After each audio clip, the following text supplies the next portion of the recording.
உங்களோட monthly medicines with 20% discount and free டெலிவரியோட வாங்கணும்னா உடனே சக்தி ஃபார்ம் ஆப்பை டவுன்லோட் பண்ணுங்கள். கோவையில் நாளை மாலை பேரணியில் பங்கேற்கும் பிரதமர் நரேந்திர மோடி இரவு அங்கு தங்க உள்ள நிலையில் பாதுகாப்பு ஏற்பாடுகள் பலப்படுத்தப்பட்டுள்ளன.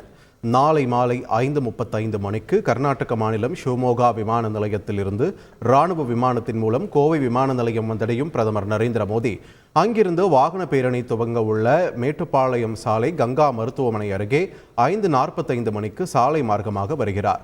மாலை 5:45 மணி முதல் 6:45 மணி வரை வாகன பேரணியில் மக்களை அவர் சந்திக்க உள்ள நிலையில் 6:50 மணிக்கு ஆர்எஸ்புரம் தபால் தந்தி அலுவலகம் முன்பாக பேரணி நிறைவடைகிறது. 6:50 மணிக்கு சர்க்கியூட் ஹவுஸ் கிளம்பும் பிரதமர் மோடி இரவு அங்கு தங்குகிறார். மேற்கு மண்டலத்தில் இருந்து திரளாக பாஜகவினர் இந்த வாகன பேரணியில் பங்கேற்க உள்ளனர். இந்நிகழ்வை முன்னிட்டு 5000த்திற்கும் மேற்பட்ட போலீசார் 2.5 கிலோமீட்டர் தூரத்திற்கு பாதுகாப்பு பணியில் ஈடுபடுத்தப்பட உள்ளனர்.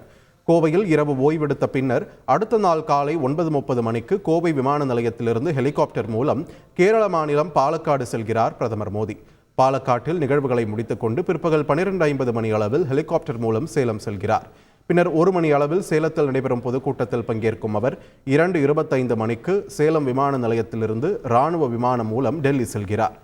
உங்களோட monthly medicines with 20% discount and free டெலிவரியோட வாங்கணும்னா உடனே சக்தி ஃபார்ம் ஆப்பை டவுன்லோட் பண்ணுங்கள்.